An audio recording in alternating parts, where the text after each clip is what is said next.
Hey guys, this is Dave with the Optimum Advantage Podcast, and I got a great guest for us today. Her name is Sharon Chamberlain. She's a owner of a business called Catalyst4Fitness. So I'm just going to jump right into it. Hey Sharon, can you tell us a little bit about yourself and your business? Sure. Hi, David. Thanks for having me.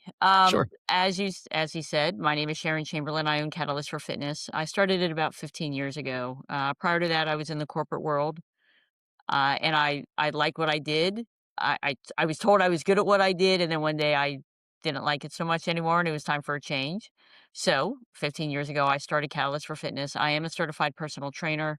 I'm a nutrition coach. I have a full line of supplements. I have 23 products, and also a protein bar. Wow. Oh, so you scaled all around. That's incredible. Yeah. Yeah, I've been offering services the entire time, since I started. Several years ago, I started offering products, and that's how I'm pivoting. I'm leaning a lot toward more products and pushing and selling those because I see, um, a lot of my customers, and not just current ones, but new customers, just tell me what I need to take, tell me how to eat, tell me, just tell me what to do and I'm gonna go do it, right? They don't wanna think. And Yeah. supplements and protein bars really fall into that, and because I've always had products that I've vetted, and that means through the supplement manufacturer that I chose, through the protein bar manufacturer that I chose, they've been really high quality, sourced smartly. So, right now it's just building more traction, more and more traction. It just keeps going. It's great. No, that's so incredible. And you know what? It's funny that you said that because I'm also a personal trainer. Like I do it on the side.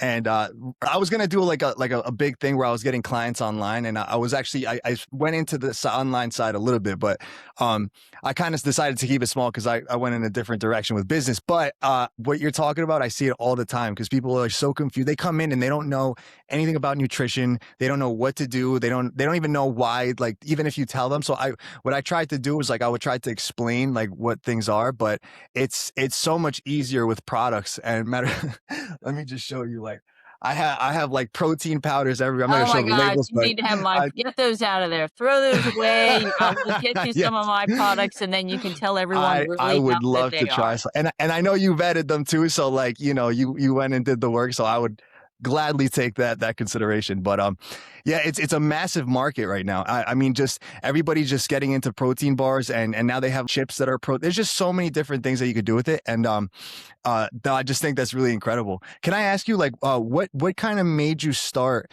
going into fitness as like a career 15 years ago? Like what was the catalyst for Um, that? I always been active, but active the I don't know if you found this, but when I became a trainer and I started learning a lot more, I realized how little I knew before. I thought I knew a lot, and and I didn't. And I'm still learning. I've been doing this 15 years, and I'm still learning. But back then, Right. I was pretty active, and of a friend of mine, her name is Christy. She and I were talking one day. We were in the same industry. We didn't work for the same company, but we were in the same industry. And Hmm. I said, I've had it with my job. Yeah, I'm headed up to here. I'm, grouching I, about it and, all I sorts of know the things. feeling. Yeah. And she said, what are you going to do? I said, I don't know. This is what I've done for years and years and years. I don't know what I'm going to do. She said, why don't you become a personal trainer? And I said, that's the dumbest thing I ever heard.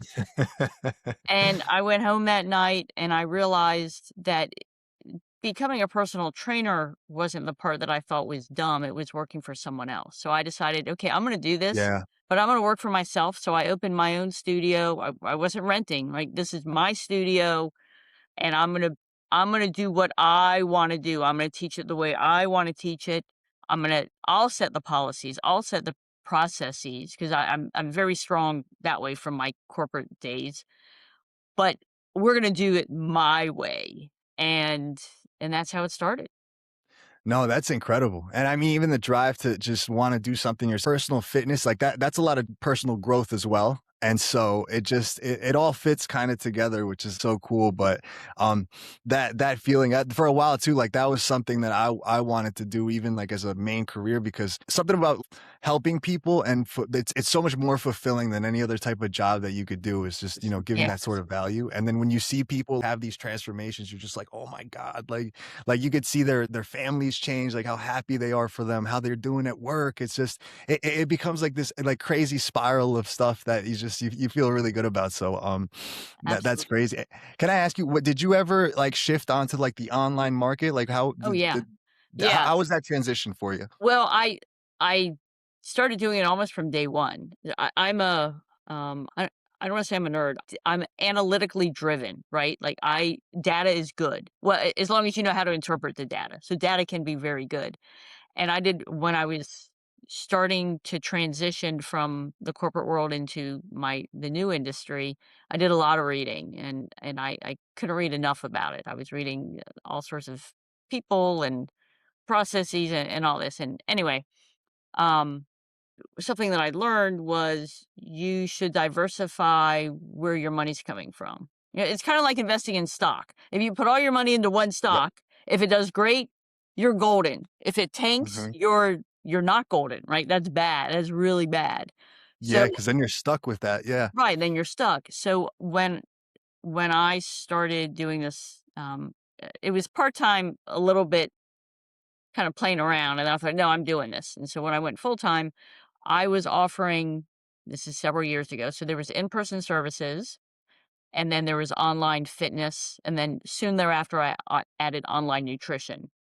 When COVID hit, I kept all of my online. And at that time, to differentiate between what online and virtual and in person means, obviously in person is in person, right? You're looking at each other, time and date are set up, you know, and you're working together. Mm. Online is when I create workouts for you, still personalized. They're based on everything about you, your history, your fitness level, the equipment you have access to, how many days a week you can work out, all of that. It's personalized for you based on your goals. And we share a portal, and I create the workouts. You go in and you work out at whatever time of day you want. So if you work night shift and you wanna work out at 6 in the morning, great. If you wanna work out at midnight, great. If you wanna work out at 2 p.m., great. I don't care what time you're working out. I care that you're working out and following the program that I designed. So, now Yeah. moving into COVID, I kept the online, but I took all of my in-person and transitioned it to virtual like this on Zoom. We use Zoom. So, Right. there was still that level of accountability, but if someone didn't click on, I can send them text or I could, call them, but I I didn't have them in front of me. Right. When COVID ended, I transitioned some of it back to in person, and then I kept a lot of it online. Soon thereafter, I decided to move from where I used to live. I now live in Florida, so I wasn't taking on new in-person clients. Anyone online I'd still take on, and all of my existing in-person clients knew that I was moving. And it took a long time for me to move, but it wasn't fair to my a brand new in-person client if I said, "Yeah, I'd love to work with you," and then a few weeks into it say, "Oh, yeah, I'm moving, sorry," right? Like, that's not how I become someone's trusted advisor. So Right. yeah, I've been working with people online for years and years and years. I used to have clients across, not only across this country, but in other countries. I haven't worked Oh, with wow. anyone internationally in more than a year. It's been a bit. But prior to that, yeah, I had clients, a few clients in different countries. Oh, that's incredible. I mean, that's a beauty, right, about just like doing online, because before you really didn't have the capabilities to do what you have now. But I guess now with the technology, the way the programs are set up, I had kind of the same thing where you would like personalize the workouts, and you have a lot more availability now than as to before. Um, and it just like how many people you could help out really scales. The balance just then becomes of like, okay, like, do you treat this as like a kind of like a factory bell or whatever, or do you have like that personal touch? And it sounds like you really take the time to like customize everybody's workouts. You take into account like what they're doing, what their day is like, where their health is, you know? So like that's the kind of thing I really like. I try to push people towards too, because sometimes I mean, you could get value either way, right? Like you get somebody who gives you like sort of guide, explains to you how things work. But I think one of the major things that's the most important about fitness is having somebody that will guide you and that's going to hold you accountable. Like I think that's somebody that really is like that. That's I think one of the biggest benefits that you can get from it. And so, um, I think that's really cool. And also I'd like to hear more about like the business you got. Like for the protein bar, is that your main like thing that you got going on right now? Yeah, right now I am I don't wanna say all of my energy, but almost all of my energy and energy means, like, thinking energy and marketing dollars and all of that. Most of it Right. is toward my supplements and my protein bar. So, let's see, this is 2026. So, 4 or 5 years ago, up until 4 or 5 years ago, I was reselling someone else's supplements, and they're high quality. I still personally buy one product of theirs because my manufacturer and I decided we're not gonna try to produce it. So I still have a very good relationship with them. You know, I just placed an order a few days ago. I'm like, "Hey, it's Sharon." They're like, "Hey, how you doing? Right? How's your protein bar going?" Like, so we have a very good relationship. Anyway, That's awesome. I decided that I thought, "Well, why can't I? Why can't I do this?" Right? I'm helping so many clients and their families. So even if I worked with, let's say I was teaching a class and there were 10 people in class and most of them were women, but a lot of the men started to come because it would be someone's husband or boyfriend or brother or whoever. They'd be like, "Oh, that class can't be that hard." And they'd come to class. We're like, "Oh my gosh, like you just, you know, I'll be back next week," as they crawl to their car, right? I've seen Um, it before. so I was helping people and my clients and their families. And I thought, well, why can't I, they're trusting me, right? They're referring for someone to make a referral, in my opinion. If someone refers me to their family member or someone that they work with or their neighbor, it's because they trust me. And Mhm. I thought, well, if I'm like, why can't I also have supplements that I'm going to vet and I'll do all the hard work and I'll make sure they're good and, meet all these criteria that my clients really don't care about or don't know about, but that's okay because that's not their lane. This is my lane, right? They're trusting me to do this. So I did a lot of research, right? I like data. So I did a lot of research, talked to many supplement companies around the country, and chose a boutique manufacturer who makes products for me. And that went really well. And I thought, well, hey, that was fun, right? Like, what else can I do? And I thought, "Oh my gosh, I wanna come out with a protein bar." Because prior to that, f years before, I would eat protein bars all the time. If I thought I could live on protein bars, I would have just lived on protein bars, So much easier. Yeah, me right? too. But as I learned more, right, like I talked about before, you don't know what you don't know. As I learned more, most of the protein bars or bars companies that call their bars protein bars or health bars or nutrition bars or whatever they're calling them now, they're really the ingredients are really bad. Like, they're not good for you. I've even told clients before, "Hey," this is before I came out with my protein bar. I say, "Hey, you know what? If you don't wanna take my protein powder and make your own protein bars, I get it. It's really simple to do, but if you don't wanna do it, right, I'm not gonna make you go in your kitchen and do it. But instead of eating that from the store, that bar, I'd rather you just go eat a Snickers bar or a Milky Way or something, and then just eat well the rest of the week. Seriously, like, Mhm. just go enjoy whatever you're gonna eat, and don't try to kid yourself that you're eating something healthy. So anyway, so for the protein bar, I started researching and talking with a lot of different companies, and I work with a company now. It was great. I went to them and I said, "Here are the macros that I want, right? I want at least 20 grams of whey protein and Yeah. isolate. I want whey protein isolate. I want it to be high fiber, but not crazy high fiber." So we ended up with 12 grams of fiber, which is about half of a woman's RDA, the recommended daily allowance in a day, and about a third of a man's. So that's really good. Oh, Most Americans don't get anywhere near what they should be. So in one mhm. bar, you can have half a day, like just like that. Boom. I said, I don't want any sugar alcohols. And then I had a list of other ingredients that I did not want. Because right now, what happens, what They're all you might, subbing that, right? right, you'll look at a Yeah. protein bar, you turn it around, and it says like 2 grams of sugar, 12 grams of sugar alcohols, or Mhm. 22 grams, or whatever. And I used to eat those. So, like, I've been there, right? I know, and I know that I don't want to put that in my body. So Right. I said, no sugar alcohols.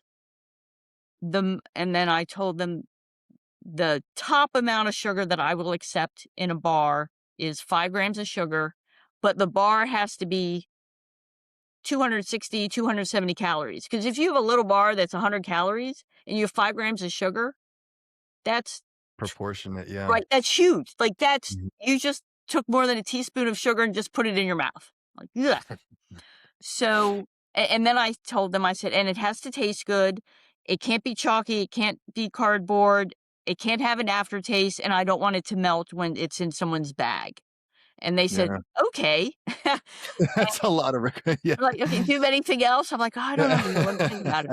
So we went through product development, and there was a lot of taste testing, and we came out with my bar. I have 1 flavor right now, it's chocolate. It doesn't melt.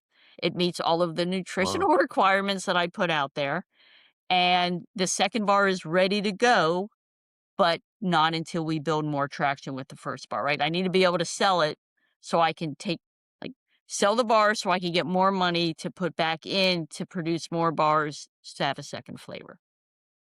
No, that's incredible. I mean, and a lot of people don't, they don't really pay attention to the back ingredients. Like even somebody who's trying to be quote unquote, health Yeah, conscious, they won't like the sugar, alcohol. Just so for the viewers, so they understand. yeah. I guess the general like understanding of why they do that is because they say, oh, sugar alcohols are, like don't really turn into fat or something like that. It's not like it doesn't react like normal sugar does. Is that what the basic premise is? Yeah, so there's so for everyone who's watching and Mhm, s know that I use some influencers to help tell people about my bars, but mhm. imagine this, I'm pretty picky, right? They can't say certain things, and they're certainly not gonna lie, so Yeah, I'm you not kind of telling have to protect your stuff you nowadays. do, Yeah, this is my name, my brand. So when I correct. say a lot of people listen to influencers, these are influencers who aren't, um taught by the brand that they're representing. So a lot of influencers, that's where people get their news now, right? Not just from social media, but also from influencers. And they follow someone's workout or they follow someone's diet and say, "Oh, if I eat like she does, I'm going to look like her." No, that's not how this works, right? Mhm. Um Yep, I've heard so that a lot. when you look at a bar and you turn it around and it says um 12 grams of sugar alcohols, your body, um, processes sugar alcohols differently than sugar. So from that perspective, yeah, that's better. However, sugar alcohols aren't necessarily good for you. They do cause a lot for some people, they cause an incredible amount of bloating. Like bloating, uncomfort, discomfort, I guess gastric distress is the phrase, right? Gastric distress. It's Mhm, really uncomfortable. The the way I look at it and when I talk with my clients, my goal is to help them establish a healthy, sustainable lifestyle. And part mm, of that is eating foods that they're going to eat for a long time. Anyone can lose weight. I'm not saying it's not hard, but anyone can lose weight in a period of time, right? And that's where the word diet comes from. It has a definite end. I don't teach diets, I teach lifestyle. So if someone wants to eat mhm, a piece of cake, go eat a piece of cake. Make smart decisions all the other times, but go enjoy your birthday or your anniversary or New Year's or whatever it is, yeah, but yeah. eat well the rest of the time. So when you're eating protein bars, don't fool yourself and say, well, I just worked out. I've earned this sugar laden, awful cardboard tasting bar. Like, why are you doing that? Why not just eat something that you like and that's good for you and you won't feel guilty? And you could go have your cake, like Friday night or whatever day. No, Right. absolutely, absolutely, and that's what I'm saying. It's just, I guess, because there's so much stuff that comes out all the time. A lot of people, I don't think, have the chance really to like even nobody pays attention to their food. I was at work and one of one of my buddies was like saw me. I was at where everybody gets their bars, and I'm like reading the back of it, and he's like, "What are you doing?" He's like, Don't you know which one you want?" And I'm like, "No, yeah," but he's like, "Are you reading the back of that?"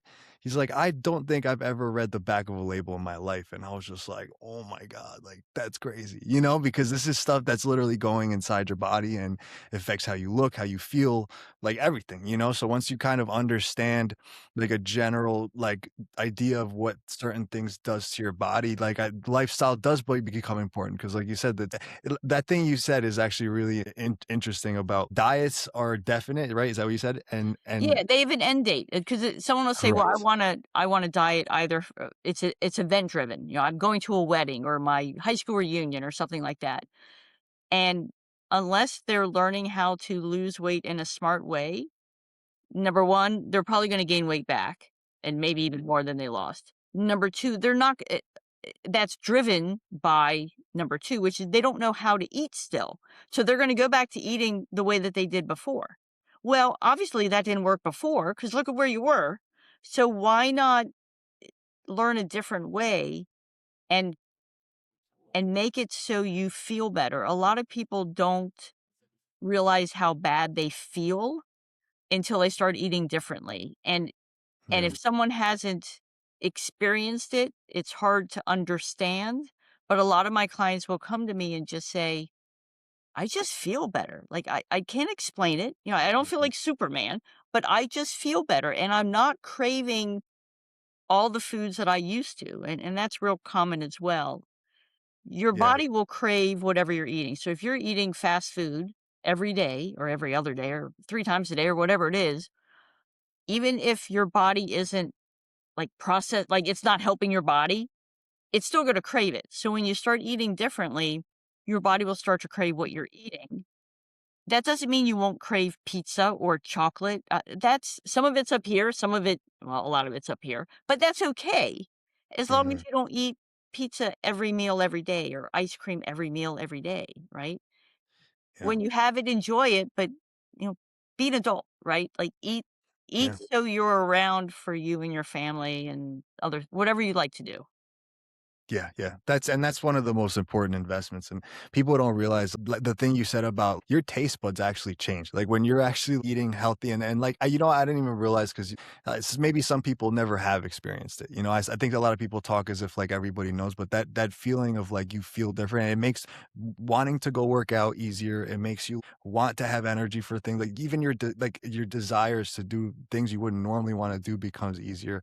And once your diet changes, like I know when I was eating clean for a long time, I was looking at food that I normally would crave over, and I'm like looking at it, and I'm like, Yeah, ugh, like it looks bad, like it's like it a does. bad feeling. So that's incredible insight because I try to tell that to people all the time. I think it's super important. Um, but no, I obviously when you scaled like with all this information, right? Is this the part of the stuff that you're like teaching on your program? Like that how does that Yeah, work? Is it just the workout section of it, I guess is what I'm asking, or is it like more of a nutritional side of it? Like how does that I have, so in my company, there are, like, I guess, different legs, right? There's the supplements, and they all work together. Someone can just be any of them can stand alone. So someone can just eat my protein bars, and I'm happy with that. Hey, if you eat my protein bars and you tell other people, that's golden to me because I'm a small business. Thank you so much. That's great. Some people say, well, I want to work with you on fitness, but not nutrition. That's fine, right? I will help you in fitness, and that's the leg that you're in. I'm good with that. If you want to try supplements, they will help you this way. They will help supplement your diet. They will help you work harder, see more benefits in the gym, have growth or maintenance or whatever your goal is. Mhm, Or maybe you take my greens product because your stomach's and you need to eat a little better, but also know you're not going to eat all your vegetables because who does? So why not take this greens product to fill in the gaps? I still want you to eat some vegetables, but knowing that you're not going to get them all takes this greens product and it tastes good, that kind of thing. So with that, another leg is nutrition, and that is standalone if you want it to be standalone. If not, it works very well with fitness and supplements and my protein bar. The or my supplements, or my nutrition program is on one platform. My fitness program is on a different platform. So they are truly separate services. There's separate logins. Everything is separate. I know some people have them interconnected. The nutrition program that I use is, I wish I would have invented. It's pretty slick. It really is. The fitness program is a little older. It's very, very functional. It's just it came out before the nutrition. Different companies came out with them, and I don't want to get rid of either of them. And I've found that presenting it that way to prospective clients seems to be really good because it really gives them the option of saying, I want one or I want both, and they know they can always add on the other at any time. I think that's actually an incredible like way that you do it because that's a lot of the hesitation people feel sometimes. They're like, all right, like do I change my entire life? Like I do just a 180? Or like people have jobs, they have careers, families, responsibilities. They might only have time. And really these things go so in depth sometimes. You really need to kind of hyper focus on these lanes. So I think the way you're doing it is actually is really cool and that they could switch over at any moment. Um are they all, like, connected through some sort of, like, website or something? My clients or my programs? Just in gen like, so if say somebody were, like, looking for you, like, would all the things be on, like, one place where they just, like Yeah, I have a website. My website, um, across the top, there's a toolbar, and one says fitness, one says nutrition, that kind of thing. So everything is on that one website, and then as soon as you start to dive down, my supplements, like all of my supplements are on a different website, and that's where you shop. My protein bars, I actually kept on that same website because even if I have 3 flavors, right, it's still the same bar. So it's there. Right. Nutrition, I give an overview, and then it's basically contact me so I can talk with you about it. Because most people, as you said, changing the way that someone eats or fitness, it starts up here, right? Mhm. If they aren't willing to at least try, then they're certainly gonna fail. I've been doing this for a while, and I've had spouses, generally it's husbands, doesn't mean a wife hasn't, but generally husbands come to me and say, "Hey, Sharon, will you go talk to my wife? I think she wants to lose weight." Like, you've gotta be kidding me. There is no way that Yeah. I'm like, are you insane? Like, I'm not gonna Yeah. go do that. You go talk to your wife. I'm not. Yeah.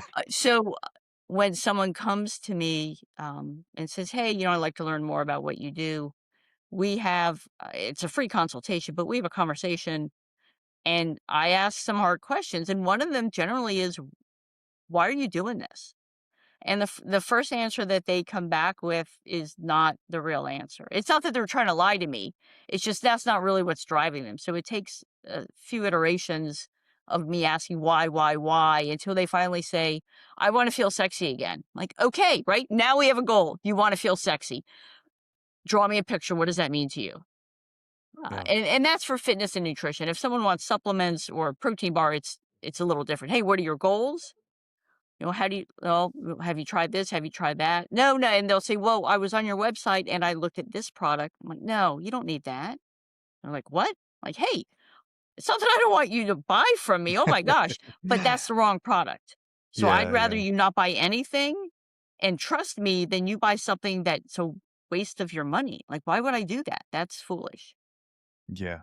Well, it's we kinda have that responsibility as, like, guiding people through this. It's like, yeah. Yeah. Plus, I'm sure you could help them out even more down the line with the trust Yeah. that they it's a kinda such a fragile thing because you sometimes you get clients and they're just like they come to you, they don't have a lot of confidence, and then say you mess up or whatever, or it doesn't work, then they just, like, let go of the whole idea of even working. So it's just a very delicate thing, but, um, I think that, the the way that it's set up, I think, is a really, really great idea, and, are you on any other platforms? Do you sell it is it on Amazon? Like, is this searchable? Like, how can you get, like, your protein bars? I'm So, interested for myself even because they hey, we'll talk after the call. Sure. So I only sell my products on my websites. Mhm. I used to sell when came out with my first protein bar, 3.5 years ago. I saw it on Amazon because I listened to the wrong people, and that was dumb. Like, that was a money pit for me. Um, Amazon is good in some respects. E Mhm. ever Nearly everyone uses Amazon. They search on Amazon for whatever, whatever it is, certainly protein bars. Being a small business, when I was on Amazon, I had a little icon next to my business, small business, woman-owned business, whatever icons I could show to differentiate me from someone else. However, the competition is really high there, and Mhm. I fulfill my own products. So, because I didn't wanna pay for Amazon to fulfill my products, you aren't, like, kind of, I don't know if this is how it still works, but you kinda aren't ranked as high, like, it's harder to get up there. Mm. So, I'm still competing against everyone else online, and I decided I'm a small woman-owned business, right? I have the Here's my budget, here's marketing, here's operations, right here, and I make less money in revenue in a year than probably some of the very large companies spend in marketing in a month, right? Because these are Mm. huge mega million companies, and here I come, Catalyst for Fitness, about this big, trying to play with the big boys. So I decided, I'm not big enough to be on Amazon yet because of the money that it involves. I'm gonna stay where I am, and I'm gonna just keep doing what I'm doing and building that way. So all of my products, you can search on Google and it comes up, right? You can search on Firefox, any browser, it certainly comes up, Sure, sure. but I'm still fighting the large companies, but that's gonna be anywhere. So I decided not to go with Amazon right now. It doesn't mean I won't in the future, maybe something will change, but their fees, monthly fees, and from a business standpoint, I could talk all about it, but they have a number of, things that you have to do to stay active on there, and the fees associated with all of them were not, not to my benefit. Right. Yeah. Yeah, And I heard that it's like that. It's just highly yeah, competitive in that regard, and it's just like, yeah. yeah. But it sounds like what you got going on is like amazing in your lane. You got like a whole setup of Yes. somebody comes to see you, they could see you on literally every different like health, and I just even from talking to you because I've over the years I wasn't a personal trainer for more than 5 years, but my friends are bodybuilders. They compete professionally, and so you get around these people, you kind of learn stuff, and then all the research that's online now, it's like it's a lot. And I could tell, I say that just to say that I know that you definitely know your stuff, and I would recommend anybody who's listening to this podcast to definitely check her out, because fitness is one of those things that it has such value when you put I mean, elongating years of your life, or the quality of your life that you have within those years, is absolutely easily the best decision you could make, or an investment, however you want to put it. So Yeah. definitely check her out. And Sharon, Thank you. can you just please let everybody know where to find you? Yeah, so, there is a I do have a website, catalyst4fitness.com, and the 4 is a numeral 4. You can also find Catalyst for Fitness on Facebook, on Instagram. We do a little bit on TikTok, not a whole lot. A lot of the influencers that I work with put it out on TikTok, so you'll probably find them before you see me. Um, I'm on LinkedIn, not just my name, Sharon Chamberlain, but also Catalyst for Fitness. And if anyone has a question, health, fitness, wellness, lifestyle, reach out. I really am happy to help. The more people I can talk to, the more myths I can dispel. Absolutely. And there are a lot of them out there. So Uh, thank you, Sharon, so much Thank for coming on. I really thank you. appreciate it. It's an Thank absolute you. pleasure talking.